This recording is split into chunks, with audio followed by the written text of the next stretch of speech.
Section 1. You will hear a talk between a customer and a travel agent. First, you have some time to look at questions 1 to 10.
Now listen carefully and answer questions 1 to 10. Good morning. I'd like to book a flight to Toronto, please. Certainly. Flying from Sydney? Yes, on Thursday, please. Thursday the 16th, right? There are 3 flights that day. Do you prefer flying with any particular airline? I've heard that Air Canada is good, but expensive. Is there a big difference in prices between the airlines? I'll be flying business class. Yes, there is. Air Canada is the most expensive airline at $4,000 to $6,000 for business class, depending on the date of return. Qantas is $3,000 to $6,000, and Pacific, the budget airline, charges between $2,000 and $3,500. Wow, that's quite a difference in prices. I'm returning on from Wednesday 22nd. So could you check the return prices for me? Sure. Let me just enter the return date into the computer. OK. Air Canada has tickets for $4,600. Qantas has them for $4,200. Pacific has tickets for $3,200. Those prices all include taxes and surcharges. OK. Before I make a decision, I would like to know the departure and arrival times in both directions. Of course. Let's look at Air Canada first. Leaves Sydney at 10 a.m. and arrives in Toronto at 10 a.m. local time. There's a stopover in Vancouver. The Qantas flight leaves Sydney at 1:45 and arrives at 10:15 a.m. There's also a stopover in Vancouver, but it's shorter than the Air Canada one. Pacific flies via Los Angeles and leaves at 6:15, arriving at 11:55 p.m. Oh, that doesn't sound very convenient. Flying by Pacific, I mean. Well, budget airlines do offer cheaper tickets, but they are often not so advantageous in other ways. How about the returned flights? Let me check. The Air Canada flight leaves Toronto at 4 o'clock and arrives at 6 o'clock local time. The Qantas flight leaves at 9 a.m. and arrives at 11 a.m. local time in Sydney. The Pacific flight leaves Toronto at 10:25 and arrives at 6:10 local time in Sydney. Again, not very convenient timing. No, it isn't. Are the stopovers the same as on the outward journey? Yes, they are. Well, I have a business appointment on Wednesday the 22nd in the morning, so unfortunately I can't take the Qantas flight.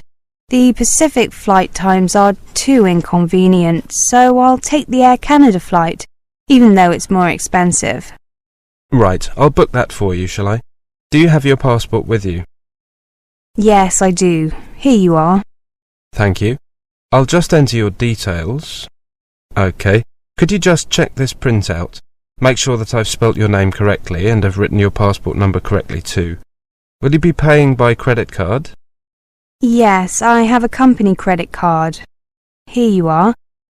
Oh, my name is Reese with a C, not with an S. Oh, I'm sorry. I'll correct that.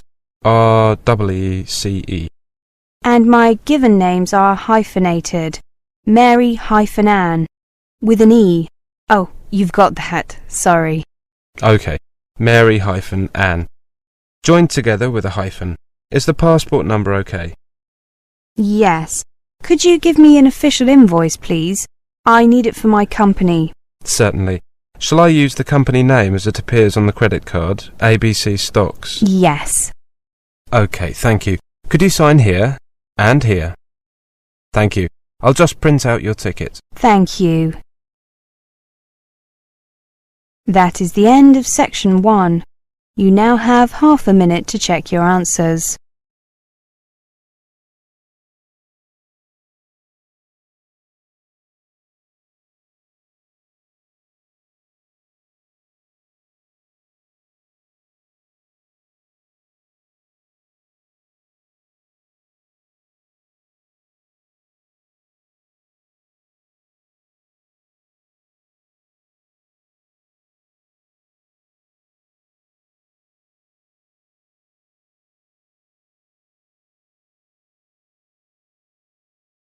Section 2. You will hear a monologue. First, you have some time to look at questions 11 to 20.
Now listen carefully and answer questions 11 to 20.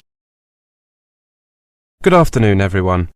I am here to give you a talk on tenancy agreements and other legalities.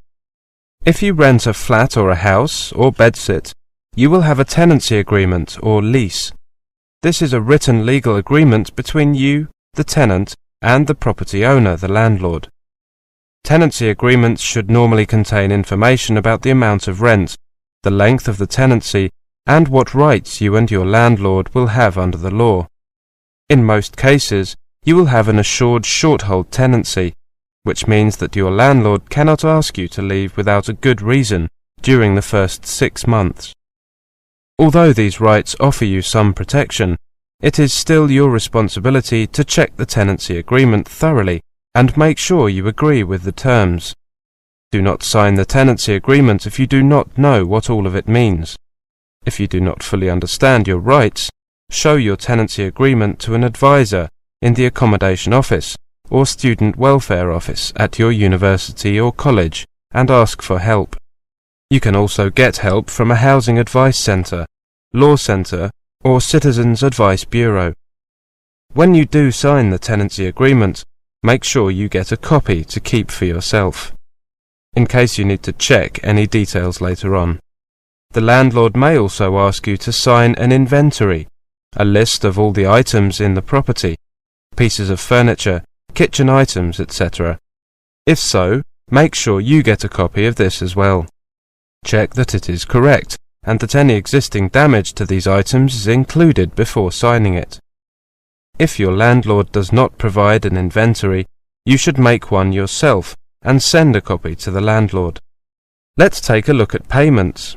Before you move into private accommodation, you will probably be asked to pay a deposit equivalent to 1 month's rent.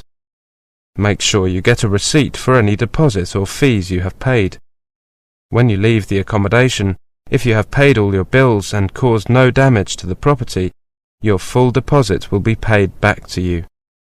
If you are renting through an accommodation agency, you may also be asked to pay fees for preparing tenancy agreements and administration. You should also keep a written record of all the rent payments that you make, as you make them. If you have a dispute with your landlord, or you get behind with your rent, you should get advice as soon as possible. Remember that if you live in the same building as your landlord, or you have a room in a student or youth hostel, or university college accommodation, then this will affect how secure your tenancy will be. If you do not share any living space with the landlord or a member of their family, apart from means of access like an entrance hall or a staircase, or are a student living in halls of residence, or any other type of accommodation where an educational institution is the landlord, you will have basic protection from eviction. Your landlord will have to end your tenancy first, either by waiting for the end of the fixed term you agreed for the tenancy, or by giving you at least 4 weeks written notice in writing to quit, or through getting a court order, before you have to leave. If you share living space, for example a kitchen, living room or bathroom, with your landlord, or are in a student or youth hostel, you will be what is termed an excluded tenant, which means that you are outside the protection of the UK law which regulates tenancies, and will not have security of tenure. All the landlord has to do to evict you is to give you notice, although they must give you a reasonable amount of time in which to leave. If you have problems with accommodation, contact the accommodation office or students' union at your university or college. If you need specialist or legal help, contact a law centre in your local Citizens Advice Bureau, who will be able to tell you your rights as a tenant and the rights of your landlord. That is the end of section 2. You now have half a minute to check your answers.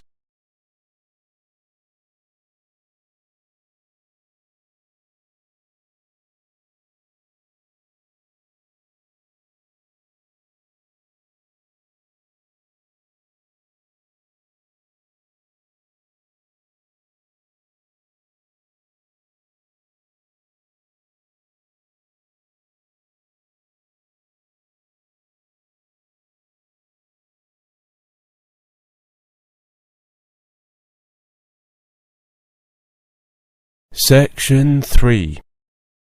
You will hear a talk between a professor and a student. First, you have some time to look at questions 21 to 30.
Now listen carefully and answer questions 21 to 30.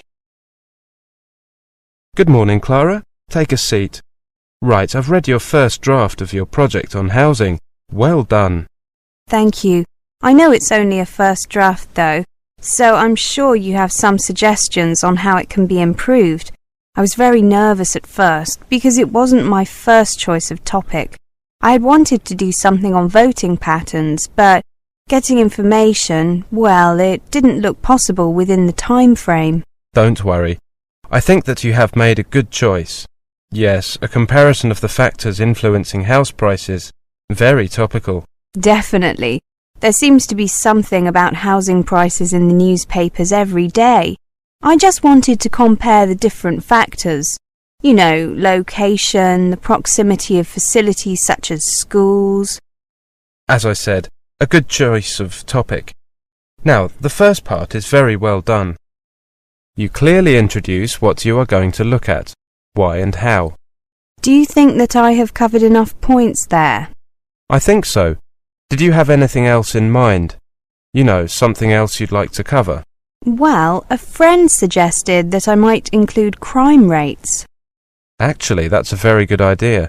You might consider it. It is something that many people take into account, consciously or otherwise.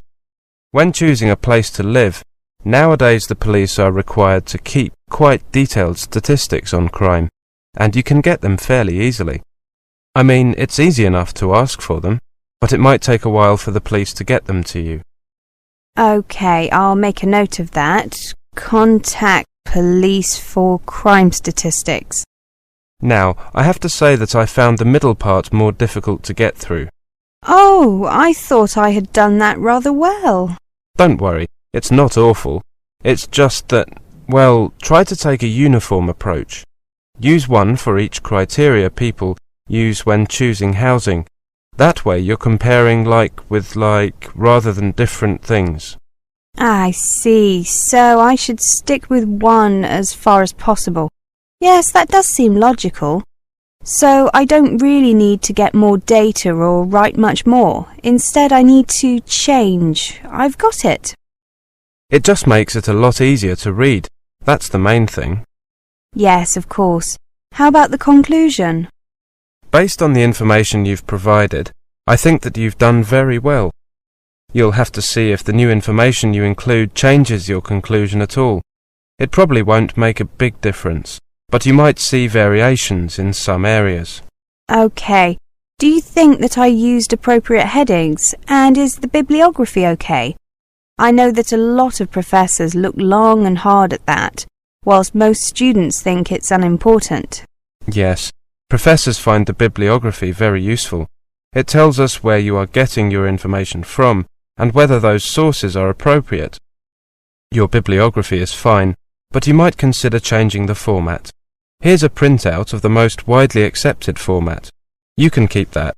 Thank you. And the headings? I made a few notes. Here are some suggestions. Don't feel that you have to use them. I won't be offended, but some of your headings are long-winded, whereas others are relatively short, as they should be. Thank you. I'll take a look at these later. How long did you work on the whole thing? Well, 2 months, perhaps on average of 3 hours a day. Not more than that. Probably 150 hours. That's about what I would recommend. Anything less than 120 hours is going to be detrimental to the project. You'll probably need another 50 hours work on it in total. You've still got a month, so you should manage it easily. Yes, a couple of hours a day. Easy. I'd suggest that you come back to see me in, about, let's say, 3 weeks' time. Then you should be virtually finished, and I can have another look before you do your final proofreading, before handing it in. OK, I'll see you after one of the seminars to make an appointment. Is that OK? Certainly. Thanks, Clara. Thank you, Professor. That is the end of section 3. You now have half a minute to check your answers.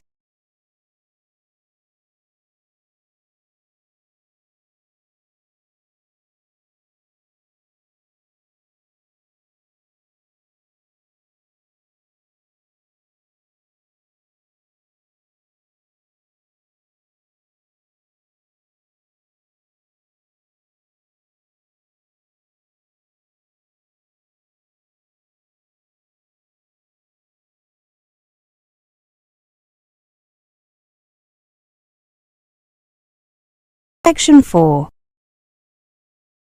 You will hear a presentation on scholarship and funding. First, you have some time to look at questions 31 to 40.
Now listen carefully and answer questions 31 to 40. Welcome to this presentation on scholarships and funding. If you are hoping for help with funding your studies in the UK, you need to get working on this as soon as you can. It is almost impossible to make arrangements for financial support once you have left your own country. Start by inquiring with your own Ministry of Education or Department of Education. Your local British Council office can provide details of awards available, including those offered by UK institutions themselves. You'll also find information and a scholarships database on their website. The main scholarship schemes available for international students include British Education Scholarships, Commonwealth Scholarships, Foreign Office Scholarships, and Overseas Students' Research Awards. British Education Scholarships are prestigious awards, enabling talented international students to study in the UK at postgraduate level. Only students studying for at least one academic year are eligible. About 2,000 new scholarships are currently awarded each year, and there are plans to expand the programme further. There are 3 types of scholarship. The first is a full award, where all the fees, a living allowance, and travel to and from the UK are paid for. Then there is a fees-only award, where all or part of the fees are paid. Finally, there is a partial award, where a combination of the fees and the allowances are paid. The value of the scholarship will vary, depending on the type of the award, the length of the course, and the country from which the student comes, but it is up to a maximum of £20,000. Contact the British Council or the British Embassy in your own country for details. You must be resident in your home country when you apply. Commonwealth scholarships are awards mainly for postgraduate study, although funding for undergraduate study may be possible if there are no suitable undergraduate courses in your home country. You must be a citizen of a Commonwealth country, including the UK. A university degree or equivalent is usually required. Apply to the British Council office in your country. You must be resident in your own country when you apply. About 3,000 of these scholarships are awarded each year, and their value ranges from £5,000 to £15,000.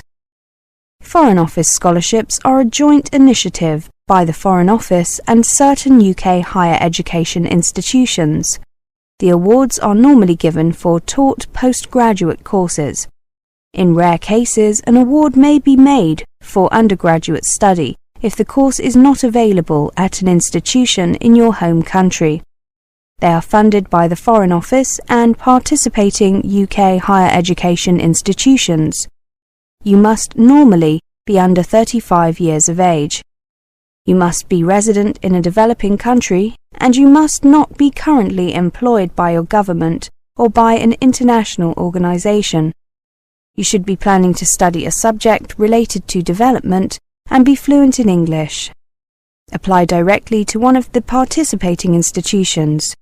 You can ask for a list of participating institutions from the British Embassy in your country or your local British Council office. Only about 500 of these awards are made each year, and their value ranges from £7,000 to £12,000. Overseas Students' Research Awards are awards for full-time postgraduate study for a period of 1 year. They make up the difference between home and overseas students' fees. They are funded by the Ministry of Education. You must be a postgraduate research student at a publicly funded higher education institution in the UK. You will need to demonstrate academic merit and research potential. Application forms are available from UK higher education institutions, so contact the one where you want to study. For further information, contact the OSRA office via their website, www.osra.org. Actually, you can email them at osra@osra.org. On average, 1,000 of these scholarships are awarded each year, and the maximum amount is £25,000 per scholarship. That is the end of Section 4. You now have half a minute to check your answers.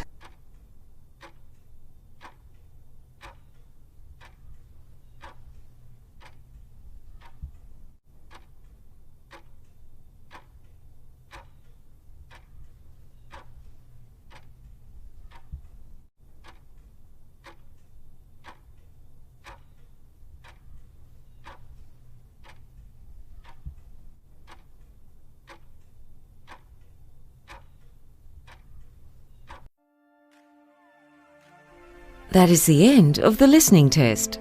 You now have 10 minutes to transfer your answers to the answer sheet.